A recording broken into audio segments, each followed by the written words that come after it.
60 വയസ്സിന് മുകളിൽ മാത്രം കണ്ടിരുന്ന ഗ്ലൂക്കോമ രോഗം ഇന്ന് ചെറുപ്പക്കാരിലും കണ്ടുവരികയാണ്.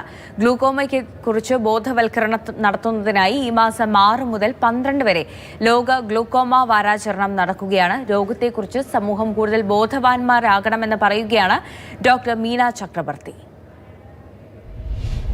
ഗ്ലോക്കോമ എന്ന് പറയുന്നത് ഒരു സിംറ്റംസും ഇല്ലാതെ നമ്മുടെ കാഴ്ചയെ കവർന്നെടുക്കുന്ന ഒരു രോഗമാണ്. ഒരു സൈലന്റ് കില്ലർ എന്ന് പറയും. അതിന് വേദനയില്ല, വേറെ സിംറ്റംസ് ഒന്നുമില്ല. രോഗിയുടെ ഫീൽഡ് ഓഫ് വിഷൻ, നമ്മൾ ഒരു പൊരുൾ നോക്കുമ്പോൾ അതിൻ്റെ 360 ഡിഗ്രിയും നമുക്ക് കാണാൻ പറ്റണം. ആ ഫീൽഡ് ഓഫ് വിഷൻ പതുക്കെ പതുക്കെ കൺസ്ട്രക്ട് ചെയ്ത് വന്ന് അത് സെൻട്രൽ ഫീൽഡിൽ എൻക്രോച്ച് ചെയ്യുമ്പോൾ മാത്രമേ രോഗി മനസ്സിലാക്കുന്നുള്ളൂ. പക്ഷേ പെരിഫറൽ ഫീൽഡ് കൺസ്ട്രക്ഷൻ വരുമ്പോൾ തൊട്ട് നമുക്കതിനെ ട്രീറ്റ് ചെയ്ത് മോഡിഫയബിൾ ആയിട്ടുള്ള കണ്ണിൻ്റെ പ്രഷർ കൺട്രോൾ ചെയ്യുകയാണെങ്കിൽ നമുക്ക് ഗ്ലോക്കോമ പ്രോഗ്രസ് ചെയ്യാതിരിക്കാൻ സാധിക്കും. അതുകൊണ്ടാണ് ഇങ്ങനെയുള്ള ഒരു അസുഖത്തിന് ബോധവൽക്കരണം വളരെ പ്രധാനമാണെന്ന് പറയുന്നത്.